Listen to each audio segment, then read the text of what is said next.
नमस्कार दोस्तों, आपका स्वागत है हमारे चैनल पर। आशा करती हूँ कि आप सब स्वस्थ और ठीक होंगे। तो चलिए इसी के साथ बढ़ते हैं आज की मुख्य खबरों की ओर। दोस्तों, कल यानी 15 अगस्त को भारत में स्वतंत्रता दिवस मनाया जाएगा और इसी बीच खबर आ रही है कि पीएम मोदी आज और कल में कई ऐलान करने वाले हैं, जिससे हमें काफी लाभ होने वाला है। और ये ऐलान क्या होंगे, इसकी सटीक जानकारी हम आपको इस वीडियो में देंगे। बस आप इस वीडियो के साथ अंत तक बने रहिए। इसी के साथ ही दोस्तों आपको ले चलते हैं आज की मुख्य सुर्खियों की ओर, जहां आपको सबसे पहले बताएंगे देश में कोरोना का क्या है हाल। वहीं बताएंगे इस राज्य में लागू की गई धारा 144, जाने क्या होंगे नियम। साथ ही बताएंगे टैक्स सिस्टम में सुधार, आयकर दाताओं को मिले 3 बड़े अधिकार, पीएम ने किया ऐलान। वहीं लाल किले पर खालिस्तान का झंडा फहराने की साजिश, आईबी अलर्ट के बाद बढ़ाई गई सुरक्षा। काम की खबर, बिना कार्ड और ओटीपी के हैकर ऐसे निकाल रहे आपके अकाउंट से पैसे। इसी के साथ ही अगली खबर में आपको आज बताएंगे आपके राज्य का मौसम का हाल। वहीं बताएंगे पेट्रोल और डीजल के आज के दाम। साथ ही बताएंगे 15 अगस्त को पीएम मोदी कर सकते हैं इस योजना को लेकर बड़ा ऐलान। भारतीय रेल की नई योजना, देरी से पहुंचने वाली निजी ट्रेन को चुकाना होगा हर्जाना। वहीं बीएसएनएल ने पेश किया 399 रुपए का नया प्लान, रोज मिलेगा 1 GB डेटा। साथ ही बताएंगे प्रधानमंत्री किसान सम्मान निधि योजना, खाते में पहुंची 2000 रुपए की किश्त, 5 आसान स्टेप्स में करे चेक। जी हाँ दोस्तों, ऐसी और भी कई बड़ी खबर और अपडेट निकलकर सामने आ रही है, जिनकी सटीक जानकारी हम आपको इस वीडियो में देंगे। लेकिन उससे पहले आपसे एक छोटी सी रिक्वेस्ट है। इस वीडियो को बनाने में बहुत मेहनत लगती है मुझे, तो उसी मेहनत के लिए वीडियो पर एक लाइक जरूर कीजिएगा। साथ ही वीडियो के नीचे दिए गए लाल बटन को दबाकर चैनल को सब्सक्राइब कर लीजिए और पास ही में जो छोटा सा घंटी का बेल आइकन नजर आ रहा है उसे भी जरूर दबा दीजिए, ताकि आपको दिन भर की सारी बड़ी खबरें, जानकारियां लगातार मिलती रहे। तो चलिए दोस्तों, एक एक करके सभी बड़ी खबरों के बारे में जान लेते हैं। इसी के साथ ही आइए आज की सबसे पहली बड़ी खबर पर नजर डालते हैं। देश में कोरोना वायरस का कहर जारी है। देश में कंफर्म केसों का आंकड़ा 23,99,992 के पार हो गया है और 47,169 से ज्यादा लोगों की जान जा चुकी है। वहीं 16,97,811 लोग ठीक हो गए हैं। दुनिया भर में इस वायरस से 7,47,476 से ज्यादा लोगों की जान जा चुकी है। वहीं 2,08,20,389 कंफर्म केस हैं। हो सकता है जब आप ये वीडियो देख रहे हो तो आंकड़े और बढ़ गए हों। इसी के साथ ही बढ़ते हैं अगली खबर की ओर। उत्तर प्रदेश के गाजियाबाद जिले में आने वाले त्योहारों से पहले धारा 144 के तहत निषेधात्मक उपाय लागू किए गए। ये प्रतिबंध 31 अगस्त तक प्रभावी रहेंगे। जिला सूचना अधिकारी राकेश चौहान ने गुरुवार को ये जानकारी दी। इस आदेश के साथ ही जिले में तमाम पाबंदियां लगाई गई हैं। प्रशासन ने अपने बयान में कहा कि जिलाधिकारी अजय शंकर पांडे ने ईद, रक्षाबंधन, कृष्ण जन्माष्टमी और स्वतंत्रता दिवस को ध्यान में रखते हुए कोरोना वायरस के प्रसार की रोकथाम के मद्देनजर निषेधात्मक उपाय किए। इसके तहत किसी भी व्यक्ति को लाइसेंसी हथियार ले जाने की अनुमति नहीं होगी। बड़ी खबर, पीएम ने किए ये बड़े ऐलान। जी हाँ, ईमानदार टैक्स पेयर्स को प्रोत्साहन और कर प्रणाली में पारदर्शिता बढ़ाने के लिए प्रधानमंत्री ने गुरुवार को एक नए खास प्लेटफॉर्म की शुरुआत की। इस प्लेटफॉर्म का नाम transparent taxation honouring the honest दिया गया है। इस मौके पर पीएम ने कहा ये प्लेटफॉर्म 21वीं सदी के टैक्स सिस्टम की शुरुआत है, जिसमें फीसलेस असेसमेंट, अपील और टैक्स पेयर्स चार्टर जैसे बड़े रिफॉर्म हैं। इस नए टैक्स प्लेटफॉर्म के तहत करदाता को faceless assessment, taxpayer charter, faceless appeal की सुविधा मिलेगी। साथ ही अब टैक्स देने में आसानी होगी। तकनीक की सहायता से लोगों पर भरोसा जताया जाएगा। पीएम मोदी ने कहा कि अब जान पहचान का मौका खत्म, ट्रांसफर पोस्टिंग के मसलों से राहत, अब आयकर विभाग को टैक्स पेयर्स का सम्मान रखना जरूरी होगा।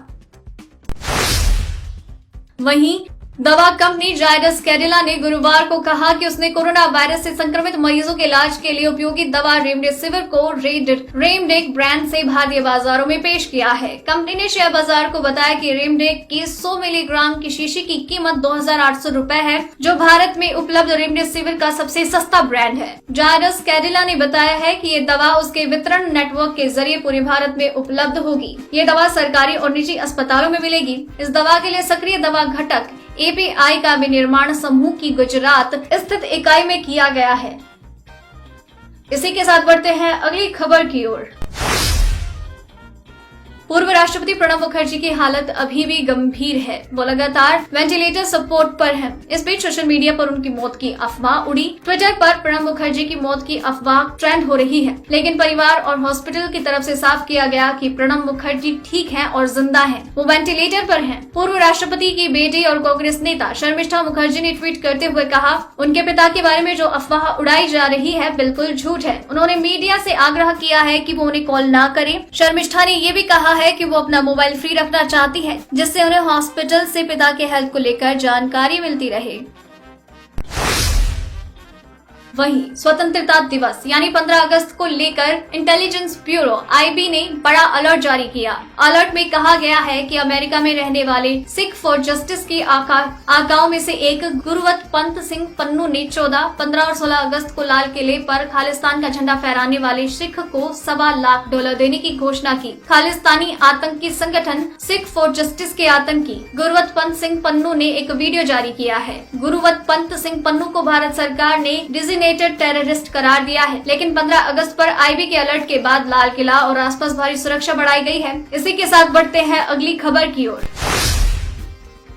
केंद्र सरकार की ओर से जारी आंकड़े बताते हैं कि देश के करीब 18 करोड़ पैन कार्ड आधार से लिंक्ड नहीं हैं। आंकड़ों के अनुसार बायोमेट्रिक पहचान पत्र आधार से अब तक 32.17 करोड़ स्थायी खाता संख्या जोड़े जा चुके हैं। वहीं 29 जून तक 50.95 करोड़ पैन आवंटित किए गए। मतलब ये है कि अभी तक 18 करोड़ के करीब पैन कार्ड आधार से लिंक नहीं है। अगर आप भी इसी सूची में शामिल हैं, तो आपके पास सिर्फ 7 महीने का वक्त है। दरअसल बीते दिनों कोरोना संकट को देखते हुए सरकार ने फाइनेंस से जुड़ी कई अहम डेडलाइन को आगे बढ़ा दिया। इसी में से एक डेडलाइन थी पैन और आधार लिंकिंग की, जिसे अब 31 मार्च 2021 कर दिया है। आयकर विभाग के अनुसार अगर पैन को निर्धारित अवधि में आधार से नहीं जोड़ा जाता तो वो निष्क्रिय हो जाएगा।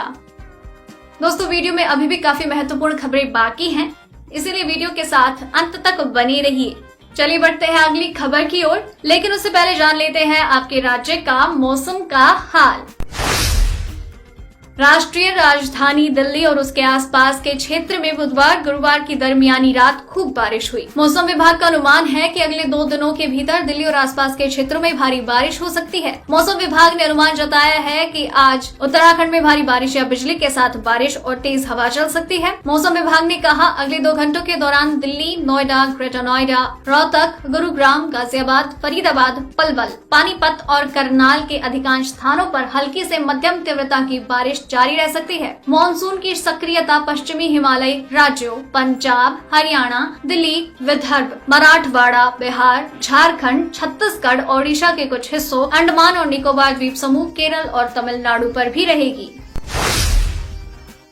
वहीं सरकारी तेल कंपनियों द्वारा आज पेट्रोल और डीजल की कीमत में कोई बदलाव नहीं हुआ। दिल्ली, मुंबई और कोलकाता, चेन्नई में पेट्रोल और डीजल के दाम पहले के जैसे ही हैं। आज दिल्ली में पेट्रोल की कीमत 80.43 रुपए और डीजल 73.56 रुपए प्रति लीटर। IOCL की वेबसाइट के अनुसार कोलकाता, मुंबई और चेन्नई में 1 लीटर पेट्रोल की कीमत क्रमशः 82.05, 87.19 और 83.63 है, तो वहीं डीजल 77.06, 80.11 और 78.86 रुपए प्रति लीटर।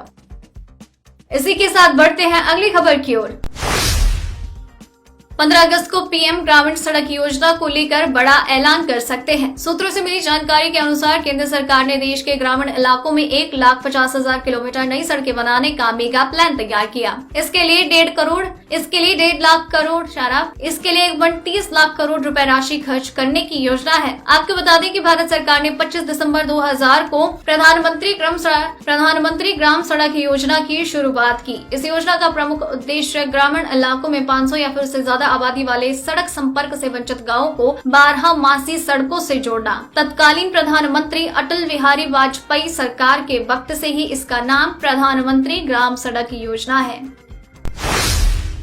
वहीं देश में युवाओं के पसंदीदा चाइनीज ऐप टिकटॉक की एक बार फिर एंट्री हो सकती है। रॉयटर्स के अनुसार रिलायंस इंडस्ट्रीज टिकटॉक के भारतीय कारोबार को खरीद सकती है। रिपोर्ट में कहा गया कि टिकटॉक की पेरेंट कंपनी बाइटडांस और मुकेश अंबानी के स्वामित्व वाली रिलायंस इंडस्ट्रीज के बीच में बातचीत हो रही है। हालांकि दोनों कंपनियां अभी किसी सौदे पर नहीं पहुंची। रिलायंस और टिकटॉक की ओर से अभी तक इस बारे में कोई प्रतिक्रिया नहीं दी गई है। आपको बता दें कि बीते जुलाई महीने में भारत सरकार ने टिकटॉक के समेत 59 चीनी ऐप्स को बैन किया था।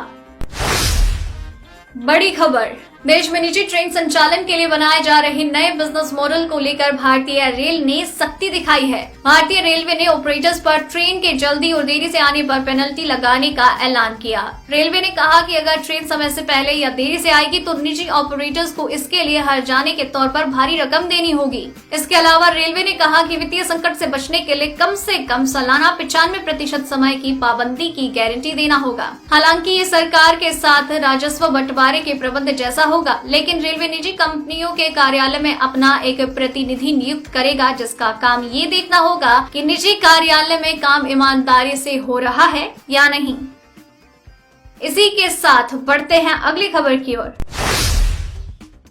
4 दिन पहले नोएडा में रहने वाले एक पत्रकार के क्रेडिट कार्ड से 79,000 रुपए निकाल लिए गए, जबकि कार्ड और मोबाइल में आया OTP उनके पास ही था। 1 साल पहले दिल्ली में LG हाउस में काम करने वाले कर्मचारी के खाते से हजारों की रकम निकाल ली गई। इस केस में भी उसका ATM कार्ड और मोबाइल उसके पास ही था, फिर भी पैसे निकाल लिए गए। बिना कार्ड और OTP नंबर के खाते से पैसे निकालने के बारे में cyber forensic expert Danish Sharma ने कहा, आजकल बाजार में एक खास सॉफ्टवेयर आया है। ये ऑनलाइन और ऑफलाइन दोनों ही तरीके से बिक रहा है, लेकिन ऑनलाइन की डिमांड ज्यादा है। इसकी वजह है कि ऑनलाइन अच्छे से काम कर रहा है, तो इसलिए आप भी ध्यान दें और अपना पैसा बचाएं।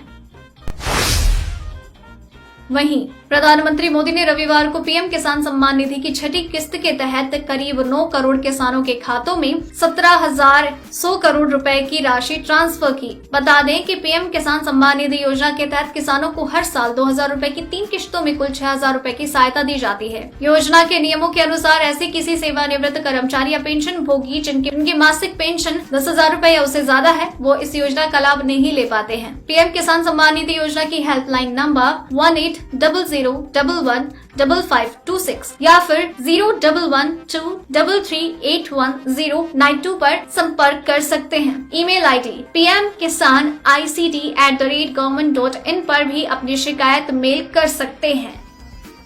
इसी के साथ बढ़ते हैं अगली खबर की ओर। भारत संचार निगम लिमिटेड ने 399 रुपए का एक नया रिचार्ज वाउचर पेश किया। इसकी वैलिडिटी 80 दिन की है। वॉइस कॉलिंग के लिए इस प्लान में रोज 250 मिनट मिलेंगे। ये नया प्लान चेन्नई और तमिलनाडु सर्किल में उतारा गया है। इन दोनों सर्कल्स में कंपनी ने 399 रुपए वाले एक टैरिफ वाउचर और 1,699 रुपए वाले रिचार्ज वाउचर को बंद कर दिया। आपको बता दें कि कंपनी के द्वारा पेश किया गया 399 रुपए का नया रिचार्ज प्लान 15 अगस्त की शुरुआत से उपलब्ध होगा। नए 399 रुपए वाले प्लान को पेश किए जाने की जानकारी BSNL चेन्नई डिवीजन को दे दी गई है। साथ ही बाकी 2 प्लान्स को बंद किए जाने की जानकारी भी यही से प्राप्त हुई। दोस्तों, आज की खबरों में बस इतना ही। अगर आपको ये खबरें अपने मोबाइल पर हर दिन यूं ही चाहिए तो इस वीडियो के नीचे दिए गए इस लाल बटन को दबाकर चैनल को सब्सक्राइब कर लीजिए और साथ ही में नीचे दिए गए इस घंटी को भी दबाएं। और अगर आपने वीडियो पूरा देखा है तो अपना नाम कमेंट बॉक्स में जरूर लिखिएगा। फिर मिलते हैं कल। जय हिंद, धन्यवाद।